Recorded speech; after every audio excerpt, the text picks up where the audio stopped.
وأنت أول من يلحق بي. كانت آخر صلاة يصليها الناس الفجر والرسول حي في مثل هذا اليوم، يوم اثنين، ففتح الستار ورأى الناس يصلون وتبسم صلى الله عليه وسلم، ثم أشار أن يصلوا.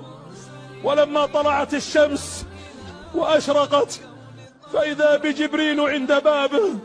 تقول عائشة: استأذن جبريل أن يدخل عليه وقال: السلام عليك يا رسول الله، فرد عليه السلام، ثم قال: إن ملك الموت يستأذنك أن يدخل عليك.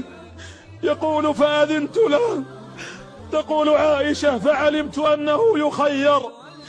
دخل عليه ملك الموت فسلم، قال: السلام عليك يا محمد، إن الله بعثني إليك وقال لي خيره بأن يعيش أو أن يموت الآن ويلقى الرفيق الأعلى. وقالت عائشة: سمعته يقول: بل الرفيق الأعلى. فقلت: والله لا يختارنا، والله لا يختارنا. تقول عائشة: فرفع يده يشير بسبابته: لا إله إلا الله، لا إله إلا الله، إن للموت لسكرات. فسقطت يده وثقل رأسه على صدري، فعلمت أنه قد مات.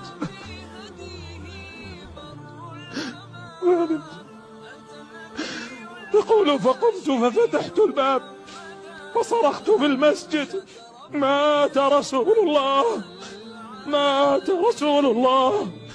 فضج الناس بالبكاء وأقبلوا إلى بابه، فدخل عليه أبو بكر فحمله وقال: وصاحباه وحبيباه ونبياه وخليلاه، ما أطيبك حي وما أطيبك ميت.